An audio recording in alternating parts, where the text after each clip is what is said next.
ದೊಡ್ಡ ಮುಂಡು ಸುಜನಾ ದೊಡ್ಡವರೇ ಮುಂಡೆತ್ತಲ ಹೇಳು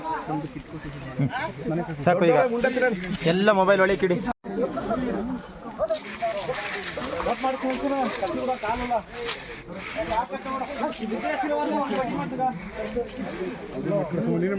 ಮಾಡ್ತೀನಿ ಸರ್ ಮಾಡ್ತೀನಿ ತೊಂದರೆ ಇಲ್ಲ ಈಗ ಆನೆ ಕಟ್ಟಿ ಹೇಳಿಸಿ ಇಂದ ಫೋನ್ ಮಾಡ್ತೀನಿ ಅದರಲ್ಲಿ ಚೆನ್ನಾಗಿ ಬರುತ್ತೆ ಕಳಿಸ್ಕೊಡ್ತೀನಿ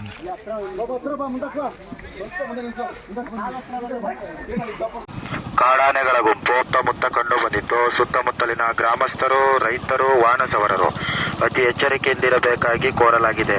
ಇವತ್ತು ಹಿಡಿದಿದ್ದ ಆನೆ ಏನಂತ ಹೇಳಿದ್ರೆ ಯಾವಾಗ ಸಾಕಾನೆಗಳು ಬರ್ತಾವೆ ಆ ಸಮಯಕ್ಕೆ ಈ ಆನೆ ಏನು ಮಾಡೋದಿಲ್ಲ. ಆದ್ರೆ ಅದೇ ಬೆಳಗ್ಗೆ 4 ಗಂಟೆಗೆ ಏನು ಟ್ರ್ಯಾಕ್ ಮಾಡ್ತಿರ್ತಾರೆ ಆ ಸಮಯಕ್ಕೆ ಅವರನ್ನೇ ಬೆದರಿಸಿ ಅವ್ರ ಮೇಲೆ ದಾಳಿ ಮಾಡಿಬಿಡುತ್ತೆ. ಇಲ್ಲಿ ತಮ್ಮ ತುಂಟಾಟಗಳನ್ನ ಶುರು ಮಾಡ್ತಾವೆ. ಆಗ ಹಿರಿಯ ಆನೆಗಳು ಅಲ್ಲಿಂದ ಇವಕ್ಕೆ ಒದ್ದು ಓಡಿಸ್ತಾವಂತೆ ಅಂತ ಹೇಳಿದ್ರೆ ಹೊರಗೆ ಓಡಿಸ್ತಾವೆ. ಮಾನ್ಯ ವೀಕ್ಷಕರೇ, ಅಳಿದು ಉಳಿದವರು ಕಂಡಂತೆ ಸ್ವಾಗತ ಸುಸ್ವಾಗತ. ಇವತ್ತೆಲ್ಲ ಗೊತ್ತು ನಿಮಗೆ, ಕಾಡಾನೆಯ ಭಾರೀ ಕಾರ್ಯಾಚರಣೆ ವಿಶೇಷ ಅಂತ ಹೇಳಿದ್ರೆ ಅಭಿಮನ್ಯುನ ಗೈರಿನಲ್ಲಿ. ಇದೆಲ್ಲಕ್ಕಿಂತ ಹೆಚ್ಚಾಗಿ ಮಹೇಂದ್ರ, ಧನಂಜಯ, ಭೀಮ, ಪ್ರಶಾಂತ್ ಇವ ತಂಡದೊಟ್ಟಿಗೆ ಇವತ್ತಿನ ಕಾರ್ಯಾಚರಣೆ. ಆದರೆ ಇಲ್ಲಿ ಎಲ್ಲರದು ಒಂದು ದೊಡ್ಡ ಮಟ್ಟದ ಪ್ರಶ್ನೆ ಏನಂತ ಹೇಳಿದ್ರೆ, ಏನು ಅಭಿಮನ್ಯು ಇನ್ನು ಕಾರ್ಯಾಚರಣೆಯಲ್ಲಿ ಭಾಗವಹಿಸುವುದಿಲ್ಲ ಅಂತ ಹೇಳಿದ್ರೆ ಅಭಿಮನ್ಯು ರೆಸ್ಟಲ್ಲಿದ್ದಾನೆ ಅನ್ನುವಂಥದ್ದು ದೊಡ್ಡ ಮಟ್ಟದಲ್ಲಿ ಸುದ್ದಿ.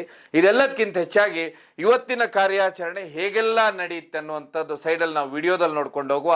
ಆದರೆ ನೀವು ನೋಡ್ತಾ ಇರುವಾಗ ಅನಿಸುತ್ತೆ ನಿಮಗೆ, ಈ ಆನೆಯನ್ನು ಏನು ಲಿಫ್ಟ್ ಮಾಡ್ತಾ ಇದ್ದಾರೆ, ಈ ಆನೆ ತುಂಬ ಚಿಕ್ಕದಾಗಿದೆ, ಇದು ಜನರನ್ನು ಕೊಲ್ಲಿಕ್ಕೆ ಸಾಧ್ಯನಾ ಅನ್ನುವಂಥದ್ದು ಈಗ ಸುಮಾರು ಜನರ ಪ್ರಶ್ನೆ ಆಗಿದೆ. ಯಾಕಂತ ಹೇಳಿದ್ರೆ ಆನೆ ನೀವು ನೋಡಿದಾಗ ನಿಮ್ಗೆ ಅನಿಸುತ್ತೆ ಸುಮಾರು 3 ರಿಂದ 3.5 ಟನ್ ಅಷ್ಟು ಆನೆ ಇರ್ಬೋದು. ಇದೆಲ್ಲದಕ್ಕಿಂತ ವಿಶೇಷವಾಗಿ ಇದರ ದಂತ ತುಂಬ ಅದ್ಭುತವಾಗಿದೆ.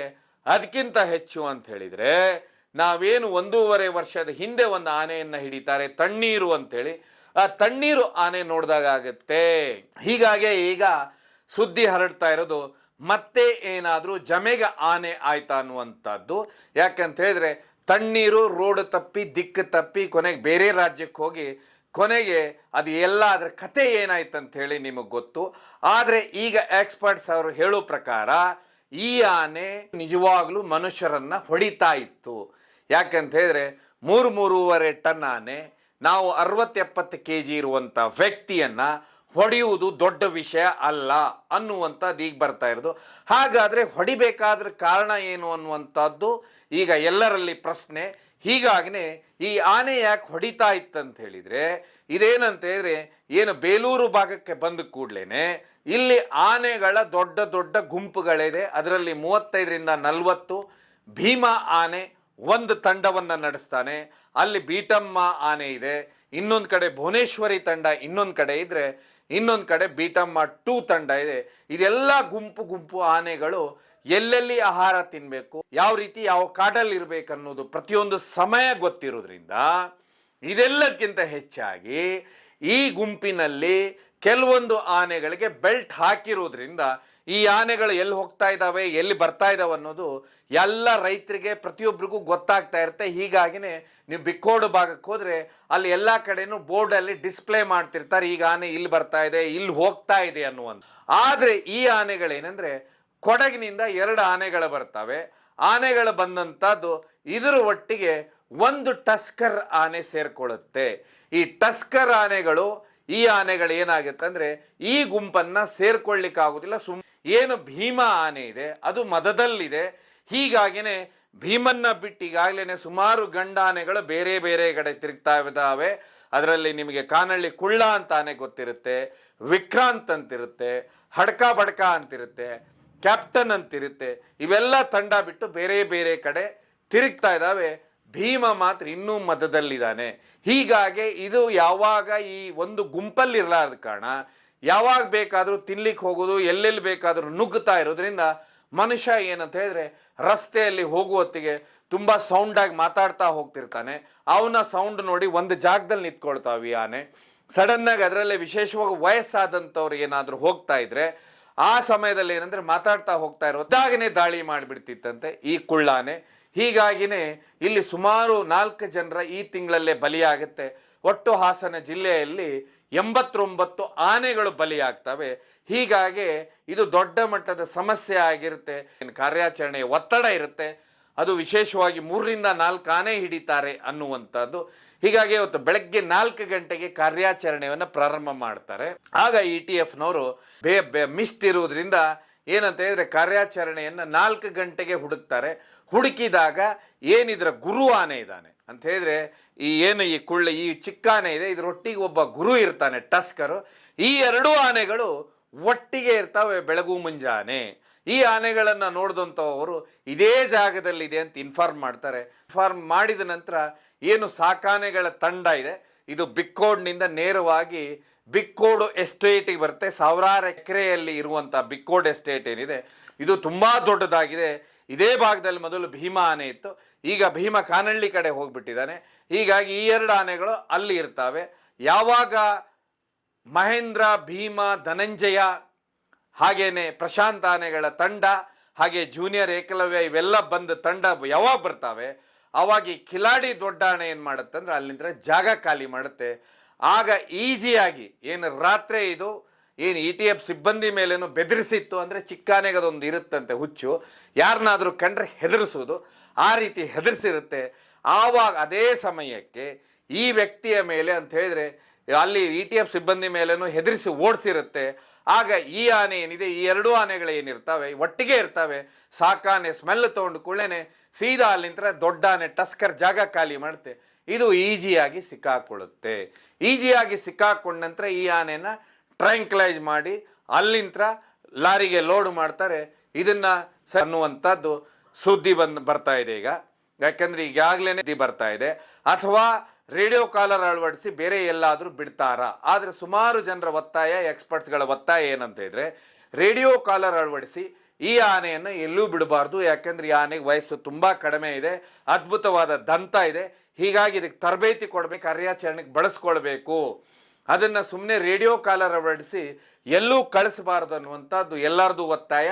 ಇಲ್ಲ ಅಂದರೆ ತಣ್ಣೀರಿಗಾದ ಪರಿಸ್ಥಿತಿ. ಯಾಕಂದ್ರೆ ಅದು ಒಂದು ಜಾಗದಿಂದ ಒಂದು ಜಾಗಕ್ಕೆ ಹಾದಿ ತಪ್ಪಿದಾಗ ಯಾವ ರೀತಿ ಮನುಷ್ಯರ ಮೇಲೆ ದಾಳಿ ಮಾಡ್ತವೆ, ಅದೇ ರೀತಿನೇ ಒಂದು ರಾಜ್ಯದಿಂದ ಇನ್ನೊಂದು ರಾಜ್ಯಕ್ಕೆ ಹೋದಾಗ ಏನೆಲ್ಲ ಸಮಸ್ಯೆ ಆಗುತ್ತೆ ಅನ್ನುವಂಥದ್ದು ಈಗಾಗಲೇ ಸುಮಾರು ಜನ ನೀವೆಲ್ಲ ನೋಡಿದ್ದೇವೆ. ಹೀಗಾಗಿ ಯಾವುದೇ ಕಾರಣಕ್ಕೂ ಬೇರೆ ರಾಜ್ಯಕ್ಕೆ ಕಳಿಸಬಾರ್ದು. ಇದನ್ನು ಬೇರೆ ಕಡೆ ರೇಡಿಯೋ ಕಾಲರ್ ಹಾಕಿ ಬಿಡಬಾರ್ದು, ಇದನ್ನು ಇಲ್ಲೇ ಬಳಸ್ಕೊಳ್ಬೇಕು ಅನ್ನುವಂಥದ್ದು ಈಗ ದೊಡ್ಡ ಮಟ್ಟದ ಕೂಗು. ಆದರೆ ಈ ರೀತಿ ಹಾಗಾದರೆ ಮುಂದೆ ಯಾವ ಆನೆಗಳನ್ನು ಹಿಡಿತಾರಂತ ಹೇಳಿದ್ರೆ ಈಗ ಮುಂದೆ ಇರುವಂಥದ್ದೇ ಚಾಲೆಂಜು. ಯಾಕಂದರೆ ಒಂದು ಮಖನ ಆನೆ ಇದೆ ಈ ಭಾಗದಲ್ಲಿ, ಅದನ್ನು ಹಿಡಿತಾರನ್ನುವಂಥ ಸುದ್ದಿ, ಅದು ಸಿಕ್ಕಾಪಟ್ಟೆ ಜನರ ಮೇಲೆ ದಾಳಿ ಮಾಡಿದೆ. ಇನ್ನೊಂದು ಕಾನಹಳ್ಳಿ ಕುಳ್ಳ ಇದ್ದಾನೆ. ಇನ್ನೊಂದು ಕಡೆ ಬರುವಂಥದ್ದು ಇನ್ನೊಂದು ದೊಡ್ಡ ಟಸ್ಕರ್ ಇದೆ. ಈ ಆನೆಗಳನ್ನು ಏನು ಯುವ ತಂಡ ಇದೆ, ಮಹೇಂದ್ರ ಮತ್ತು ಭೀಮನ ತಂಡ ಇದೆ, ಇಷ್ಟು ಈಸಿಯಾಗಿ ಹಿಡಿಲಿಕ್ಕೆ ಸಾಧ್ಯನಾ ಅನ್ನುವಂಥದ್ದು ಈಗ ಬರುವಂಥ ಪ್ರಶ್ನೆ ಏನಂತ ಹೇಳಿದ್ರೆ ಅಭಿಮನ್ಯು ಉಪಸ್ಥಿತಿ. ಯಾಕಂತ ಹೇಳಿದ್ರೆ ಏನು ಕಳೆದ ದಸರಾ ನಂತರ ಅಭಿಮನ್ಯು ಯಾವುದೇ ಕಾರ್ಯಾಚರಣೆಯಲ್ಲಿ ಪಾಲ್ಗೊಂಡಿಲ್ಲ. ಯಾಕಂದರೆ ಅರ್ಜುನನ ಕಹಿ ನೆನಪು ಏನಿದೆ ಅದು ಸುಮಾರು ಎಲ್ಲರಿಗೂ ಬಾಧಿಸಿರುವುದರಿಂದ ಅಭಿಮನ್ಯು 58 ವರ್ಷ, 2 ವರ್ಷ ಇದೆ ಅವನ ರಿಟೈರ್ಮೆಂಟಿಗೆ. ಹೀಗಾಗಿ ಈ ಯುವ ಆನೆಗಳನ್ನು ಕಾರ್ಯಾಚರಣೆ ಬಳಸ್ಕೊಳ್ಳುತ್ತೇವೆ ಅನ್ನುವಂಥದ್ದು ಬಳಸ್ಕೊಳ್ಬೇಕು ಮತ್ತು ಹೊಸ ತರಬೇತಿ ಆಗುತ್ತೋ ಅನ್ನೋದು ಒಂದು ಕಡೆ. ಆದರೆ ನಾಳೆ ಮಂಗಳವಾರದಿಂದ ಮತ್ತೆ ಕಾರ್ಯಾಚರಣೆ ಪ್ರಾರಂಭವಾದಾಗ ಏನು ಟಸ್ಕರ್ ಆನೆಯನ್ನು ಹಿಡಿಯುವುದಿದೆ, ಆಮೇಲೆ ಮಖನ ಆನೆ ಹಿಡಿಯುವುದಿದೆ, ಈ ಆನೆಗಳು ಹಿಡಿತಾವ, ಯಶಸ್ವಿಯಾಗಿ ಆ ಚಾಲೆಂಜನ್ನು ಪೂರ್ಣ ಮಾಡ್ತಾವ ಅನ್ನುವಂಥದ್ದು ಈಗಿರುವಂಥ ಚಾಲೆಂಜ್. ಯಾಕೆಂದರೆ ಮೊದಲು ಈ ಭಾಗದಲ್ಲಿ ಆನೆ ಕಾರ್ಯಾಚರಣೆ ನಡೆದಾಗ ಓಲ್ಡ್ ಬೆಲ್ಟಿಗೆ ಬೆಲ್ಟ್ ಹಾಕಿದ್ರು. ಈ ರೀತಿ ಬೆಲ್ಟ್ ಹಾಕುವುದಾಗಿತ್ತು ಬಿಟ್ಟರೆ ಬೇರೆ ಏನು ವಿಶೇಷವಾದಂಥ ಕಾರ್ಯಾಚರಣೆ ಆಗಿಲ್ಲ. ಆದರೆ ಈ ತಂಡಗಳು ಇದನ್ನು ಯಶಸ್ವಿಯಾಗಿ ಮಾಡ್ತಾವಂದರೆ ಒಂದು ತಂಡ ಹೊಸ ಎಕ್ಸ್ಪರ್ಟ್ಸ್ ಹೇಳೋ ಪ್ರಕಾರ ತುಂಬ ಅದ್ಭುತವಾಗಿ ಈ ತಂಡಗಳು ಈ ಕೆಲಸವನ್ನು ಮಾಡುತ್ತೆ. ಇನ್ನೊಂದು ಕಡೆ ಏನು ಈ ರೀತಿ ಕಾಡಾನೆ ಮತ್ತು ಮಾನವ ಸಂಘರ್ಷ ಏನಿದೆ ಇದು ನಿರಂತರವಾಗಿ ಜಾಸ್ತಿ ಆಗ್ಕೊಂಡೇ ಹೋಗ್ತಾ ಇದೆ. ಈ ಜಾಸ್ತಿ ಆಗೋದಕ್ಕೆ ನಾವು ಏನಾದರೂ ಒಂದು ಕಂಡು ಹಿಡಿಲೇಬೇಕಾಗುತ್ತೆ. ಯಾಕೆಂದರೆ ಈಗಾಗಲೇ ಅಧಿವೇಶನ ನಡೆದಿದೆ. ಆಮೇಲೆ ಇದೆಲ್ಲದಕ್ಕಿಂತ ಹೆಚ್ಚಾಗಿ ಜನರು ಸಿಕ್ಕಾಪಟ್ಟೆ ಬಲಿಯಾಗ್ತಾ ಇದ್ದಾರೆ. ಅದರಲ್ಲೇ ಮೊನ್ನೆ 29 ವರ್ಷದ ಯುವಕ ಬಲಿಯಾಗ್ತಾನೆ. ಅದೇ ರೀತಿ ಸುಮಾರು ಜನ ಆನೆ ದಾಳಿಗೆ ಬಲಿಯಾಗ್ತಾ ಇದ್ದಾರೆ. ಯಾಕಂತ ಹೇಳಿದ್ರೆ ಒಂದು ಕಡೆ ಕಾಡು ಕಡಿಮೆ ಆಗ್ತಾ ಇದೆ, ಇನ್ನೊಂದು ಕಡೆ ಆನೆಗಳ ಸಂಖ್ಯೆ ಜಾಸ್ತಿ ಆಗ್ತಾ ಇದೆ. ಇನ್ನೊಂದು ಕಡೆ ದೊಡ್ಡ ಸಮಸ್ಯೆ ಅಂತ ಹೇಳಿದ್ರೆ ಆನೆಗಳು ಸುಮಾರು ಜನರ ಈ ಸಿಟ್ಟಿಗೂ ಬಲಿಯಾಗ್ತಾ ಇದ್ದಾವೆ. ಯಾಕೆಂದರೆ ಇತ್ತೀಚೆಗೆ ಕರೆಂಟಿಗೆ ಆನೆ ಬಲಿಯಾಗುತ್ತೆ. ಏನು ಹೈ ಟೆನ್ಷನ್ ವಯರ್ ಇರುತ್ತೆ ಅದನ್ನೇ ನೇರವಾಗಿ ಸೋಲಾರಿಗೆ ಕನೆಕ್ಟ್ ಮಾಡಿಬಿಟ್ಟಿರ್ತಾರೆ. ಹೀಗಾಗಿ ಸುಮಾರು ಆನೆಗಳು ಬಲಿಯಾಗ್ತಾ ಇದ್ದಾವೆ. ಹೀಗಾಗಿ ಇದ್ರ ಬಗ್ಗೆ ಸರ್ಕಾರ ದೊಡ್ಡ ಮಟ್ಟದಲ್ಲಿ ಚಿಂತನೆ ಮಾಡಬೇಕು. ಯಾಕೆಂದರೆ ಈಗ ಅಧಿವೇಶನ ನಡೀತಾ ಇದೆ, ಅಧಿವೇಶನದಲ್ಲಿ ಈ ಚರ್ಚೆಯನ್ನು ಮಾಡಬೇಕಂತ ಹೇಳಿ ಸುಮಾರು ಪ್ರಾಣಿ ಪ್ರಿಯರು ಆನೆ ಪ್ರಿಯರು ಒತ್ತಾಯ ಮಾಡ್ತಾ ಇದ್ದಾರೆ. ಅದರಲ್ಲಿ ಏನು ಹೇಳ್ತಾ ಇದ್ದಾರೆ ಅಂತ ಹೇಳಿದರೆ, ನೀವು ಆನೆಯನ್ನು ಅಂತ ಹೇಳಿದರೆ ಆನೆಗೆ ಆನೆ ಧಾಮವನ್ನು ನಿರ್ಮಿಸಿ ಎಲ್ಲ ಆನೆಗಳು ನೆಮ್ಮದಿಯಾಗಿ ಅಲ್ಲಿ ಇರಲಿ, ಎಲ್ಲಿವರೆಗೆಲ್ಲ ಆಹಾರ ಕೊರತೆ ಇರುತ್ತೆ ಅಲ್ಲಿವರೆಗೆ ನೀವು ಆಹಾರವನ್ನು ಪೂರೈಸಿ ಆ ಭಾಗದೊಳಗೆ ಅದರೊಳಗೆ. ಆ ನಂತರ ಅಲ್ಲಿ ಗಿಡ ಮರಗಳು ಎಲ್ಲವನ್ನು ಬೆಳೆಸಿ ಅದು ಬೆಳೆದಾದ ನಂತರ ಅದ್ರ ಪಾಡಿಗೆ ಅದರದ್ದು ರೂಟಿಂಗ್ ಅಲ್ಲಿ ಜೀವನವನ್ನು ಪ್ರಾರಂಭ ಮಾಡುತ್ತೆ. ಹೀಗಾಗಿ ಈ ರೀತಿ ಯೋಚನೆ ಮಾಡಬೇಕು ಅನ್ನುವಂಥದ್ದು. ಇಲ್ಲಾಂದರೆ ಪ್ರತಿ ವರ್ಷವೂ ಕಾಡಾನೆ ಮನುಷ್ಯನ ಮೇಲೆ ದಾಳಿ ಮಾಡುತ್ತೆ, ಆಗ ಕಾರ್ಯಾಚರಣೆ ಶುರುವಾಗುತ್ತೆ. ಇದೇ ರೀತಿ ಒಂದು 3-4 ಆನೆಗಳನ್ನು ಹಿಡಿತಾರೆ, ಹಿಡಿದಾದ ನಂತರ ಮತ್ತೆ ಒಂದು ವರ್ಷ ಕಳೆಯೋದಿಲ್ಲ, ಮತ್ತೆ ಆ ಜಾಗದಲ್ಲಿ ಇನ್ನು 4 ಆನೆಗಳು ಬರ್ತವೆ. ಯಾಕಂತ ಹೇಳಿದ್ರೆ 100-150 ಆನೆಗಳ ಹಿಂಡು ಅಂದ್ಕೊಳ್ಳೇನೆ ಅದರಲ್ಲಿ ಒಂದು 10-20 ಆದರೂ ಹೆಂಗಿರ್ತಾವೆ. ಯಾವಾಗ ಈ ಯಂಗ್ ಆನೆಗಳು ಆ ಒಂದು ತಂಡದಲ್ಲಿ ಅಂದರೆ ಈಗ ಬೀಟಮ್ಮ ಇರ್ಬೋದು, ಭುವನೇಶ್ವರಿ ಇರ್ಬೋದು ಉದಾಹರಣೆಗೆ, ಇಲ್ಲಿ ತಮ್ಮ ತುಂಟಾಟಗಳನ್ನು ಶುರು ಮಾಡ್ತವೆ, ಆಗ ಹಿರಿಯ ಆನೆಗಳು ಅಲ್ಲಿಂದ ಇವಕ್ಕೆ ಒದ್ದು ಓಡಿಸ್ತಾವಂತೆ ಅಂತ ಹೇಳಿದ್ರೆ ಹೊರಗೆ ಓಡಿಸ್ತಾವೆ. ಹೊರಗೆ ಓಡಿಸಿದ ಕೂಡಲೇ ಇವಕ್ಕೆ ಎಲ್ಲಿ ಹೋಗಬೇಕು ಏನು ಮಾಡಬೇಕು ಅನ್ನುವಂಥದ್ದು ಗೊತ್ತಾಗೋದಿಲ್ಲ ಈ ರೀತಿಯ ಆನೆಗಳಿಗೆ. ಆಗ ಈ ರೀತಿ ಎಲ್ಲೆಲ್ಲಾದರೂ ಯಾವುದೇ ಸಮಯದಲ್ಲಿ ಆಹಾರ ಹುಡ್ಕೊಂಡು ಹೋಗ್ತವೆ. ಆಹಾರ ಹುಡ್ಕೊಂಡು ಹೋದ್ಕೊಳ್ಳೇನೆ ಜನರು ಏನು ಮಾಡ್ತಾರೆ ಅಂದರೆ ಜನರು ಅಲ್ಲಿ ಇಲ್ಲಿ ಜನರು ಓಡಾಡುವಂತವೆ. ಹೀಗಾಗಿ ಜನರ ಮೇಲೆ ದಾಳಿ ಮಾಡಿಬಿಡ್ತವೆ. ಇಲ್ಲ ಅಂತ ಹೇಳಿದ್ರೆ ಇವತ್ತು ಹಿಡಿದಿದ್ದ ಆನೆ ಏನಂತ ಹೇಳಿದ್ರೆ ಯಾವಾಗ ಸಾಕಾನೆಗಳು ಬರ್ತವೆ ಆ ಸಮಯಕ್ಕೆ ಈ ಆನೆ ಏನೂ ಮಾಡೋದಿಲ್ಲ. ಆದ್ರೆ ಅದೇ ಬೆಳಗ್ಗೆ 4 ಗಂಟೆಗೆ ಏನು ಟ್ರ್ಯಾಕ್ ಮಾಡ್ತಿರ್ತಾರೆ ಆ ಸಮಯಕ್ಕೆ ಅವರನ್ನೇ ಬೆದರಿಸಿ ಅವ್ರ ಮೇಲೆ ದಾಳಿ ಮಾಡಿಬಿಡುತ್ತೆ. ಅದಾದ ಮೇಲೆ ಯಾವಾಗ ಈ ಆನೆಗಳೆಲ್ಲ ಬರ್ತವೆ ಆಗ ಈ ಆನೆ ಹೆದರಿ ಸುಮ್ಮನೆ ನಿಂತ್ಕೊಳ್ಳುತ್ತಂತೆ. ಹೀಗಾಗಿ ಇವತ್ತಿನ ಕಾರ್ಯಾಚರಣೆಯಲ್ಲಿ ಯಾವುದೇ ರೀತಿಯ ಹೊಡೆದಾಟ ಆಗೋದಿಲ್ಲ. ಅದಕ್ಕೆ ಕಾರಣ ಏನಂತ ಹೇಳಿದ್ರೆ ನೀವು ಆನೆಯನ್ನು ನೋಡ್ಬೋದು, ಆನೆ ಸೈಜನ್ನು ನೋಡ್ಬೋದು ಯಾವ ರೀತಿ ಇದೆ ಅಂಥೇಳಿ. ಸೊ ಒಟ್ಟಾರೆಯಾಗಿ ಆನೆಯ ಶಾಶ್ವತವಾಗಿ ನಾವು ಆನೆಗಳ ಏನು ಈ ಸಮಸ್ಯೆ ಅವನ್ನ ಪರಿಹಾರ ಆಗಬೇಕಾದ್ರೆ ಆನೆಧಾಮ ಬಹುಬೇಗನೆ ಕರ್ನಾಟಕದಲ್ಲಿ ನಿರ್ಮಿಸಬೇಕು. ಯಾಕಂತ ಹೇಳಿದ್ರೆ ಈಗ ದೇಶದಲ್ಲಿ ಅತಿ ಹೆಚ್ಚು ಆನೆಗಳಿರೋದಂದರೆ ಅದು ನಮ್ಮ ರಾಜ್ಯದಲ್ಲೇ. ಹೀಗಾಗಿನೇ ನಮ್ಮ ರಾಜ್ಯಕ್ಕೆ ಆನೆ ಮತ್ತು ಮಾನವ ಸಂಘರ್ಷ ತಪ್ಪಬೇಕಾದ್ರೆ ಆನೆಯ ಧಾಮವನ್ನು ನಿರ್ಮಿಸಲೇಬೇಕನ್ನುವಂಥದ್ದು ಎಲ್ಲರ ಒತ್ತಾಯ. ಹೀಗಾಗಿ ನೋಡುವ ಇನ್ನು ಮತ್ತೆ ಮಂಗಳವಾರ ಕಾರ್ಯಾಚರಣೆ ಪ್ರಾರಂಭವಾಗುತ್ತೆ. ಈ ಕಾರ್ಯಾಚರಣೆಯಲ್ಲಿ ಭೀಮ, ಪ್ರಶಾಂತ, ಮಹೇಂದ್ರ ವಿಶೇಷವಾಗಿ, ಧನಂಜಯ ತಂಡ ಹಾಗೆ ಇನ್ನು 3 ಜೂನಿಯರ್ ತಂಡಗಳು ಯಾವ ರೀತಿ ಕೆಲಸ ಮಾಡ್ತಾವಂತ ನೋಡ್ತಾ ಹೋಗುವ. ಇದೆಲ್ಲಕ್ಕಿಂತ ವಿಶೇಷವಾಗಿ ಏನು ಇವತ್ತಿನ ಕಾರ್ಯಾಚರಣೆ ತುಂಬ ಯಶಸ್ವಿ ಆಗುತ್ತೆ. ಆದರೆ ಈ ಆನೆನು ಮುಂದೊಂದು ಅದ್ಭುತವಾದ ಕುಮ್ಕಿ ಆನೆಯಾಗಿ ಬರಲಿ ಅಂತ ಹೇಳ್ತಾ ಈ ಕಾರ್ಯಕ್ರಮವನ್ನು ಮುಗಿಸ್ತೇನೆ. ಕಾರ್ಯಕ್ರಮ ನೋಡಿದ್ದಕ್ಕೆ ಧನ್ಯವಾದ.